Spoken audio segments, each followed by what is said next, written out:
एक पिता अपने बच्चों के लिए क्या कुछ नहीं करता है ना। आज हम एक ऐसे ही पिता और उसके दो बेटों की कहानी में उतरने वाले हैं। ये कहानी है त्याग की, अपनी जड़ों से जुड़े रहने की, और एक बहुत ही गहरे सवाल की कि आखिर एक बाप अपने बेटों को विरासत में सच में क्या देकर जाता है। इस कहानी के जो हीरो हैं वो हैं हरीराम, एक किसान। और उनका ना जिंदगी को देखने का एक बड़ा सीधा सादा फलसफा था।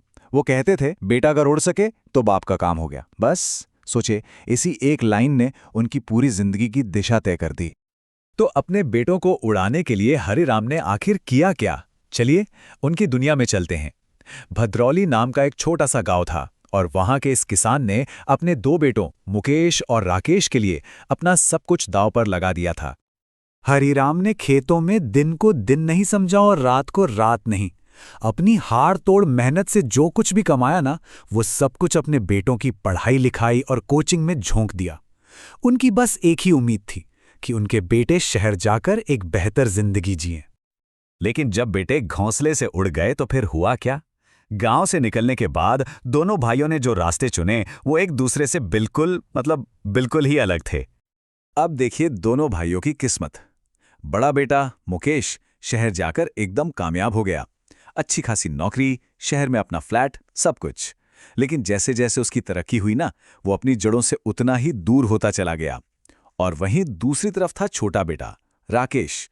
नौकरी मिली नहीं तो बेचारा हताश होकर गांव लौट आया, और उसके मन में ना खेती के लिए एक तरह की नफरत सी बस गई।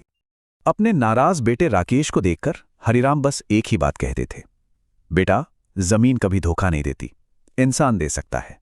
और इन शब्दों में ना शहर की चकाचौंध और गांव की मिट्टी के बीच का जो फर्क है वो साफ झलकता है। और फिर अचानक एक ऐसा संकट आया जिसने दोनों बेटों के उसूलों को, उनके असली चरित्र को जिंदगी की सबसे बड़ी कसौटी पर लाकर खड़ा कर दिया। हुआ ये कि एक दिन काम करते करते हरिराम के सीने में तेज दर्द उठा। जब जांच कराई तो पता चला कि उन्हें दिल की एक गंभीर बीमारी है। परिवार पर तो मानो आसमान ही टूट पड़ा। अब सवाल जिंदगी और मौत का था। उनकी जान बचाने के लिए तुरंत ऑपरेशन की जरूरत थी, और उसका खर्च था 10 से 12 लाख रुपए। अब एक किसान परिवार के लिए ये रकम किसी पहाड़ जैसी थी, जो उनके पास बिल्कुल भी नहीं थी। जब राकेश ने बड़ी उम्मीद से अपने बड़े भाई मुकेश को फोन किया, तो जवाब जो मिला वो दिल तोड़ने वाला था। मैं एक मीटिंग में हूं, लोन ले लो। पिता की जिंदगी दांव पर लगी थी, और बड़े बेटे के पास बस यही जवाब था। जब कोई और रास्ता बचा ही नहीं, तो छोटे बेटे राकेश ने एक बहुत बड़ा, कलेजे पर पत्थर रखने वाला फैसला लिया। उसने अपने पिता की जान बचाने के लिए परिवार की जमीन बेच दी। सोचिए, वही जमीन जिसे उसके पिता अपनी जान से ज्यादा प्यार करते थे, और जिससे वो खुद कभी नफरत करता था। ऑपरेशन के बाद हरिराम अपने बेटों को असल में क्या देना चाहते थे, इसका सच सामने आता है। और यही यही इस कहानी का सबसे बड़ा सबक है। जब हरिराम को होश आया और उन्हें पता चला कि खेत बिक चुका है, तो उनकी आंखों में आंसू नहीं थे, गर्व था। उन्होंने राकेश से कहा, आज तूने साबित कर दिया कि बाप का असली वारिस कौन है।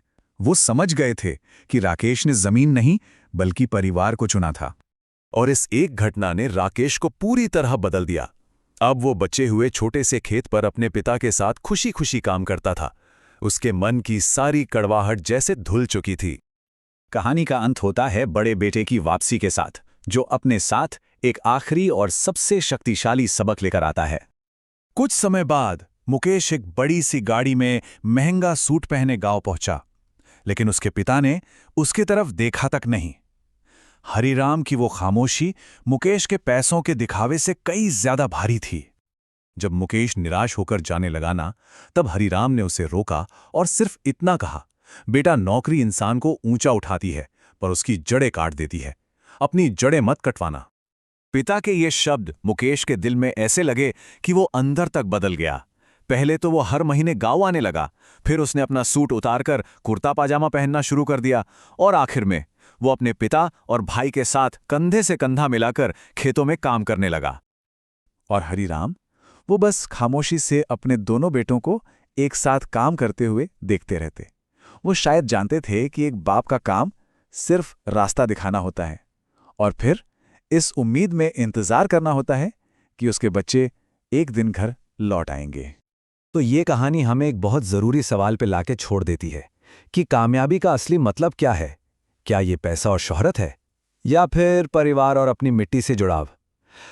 इसका जवाब शायद हम सबको अपने अपने अंदर ही खोजना है।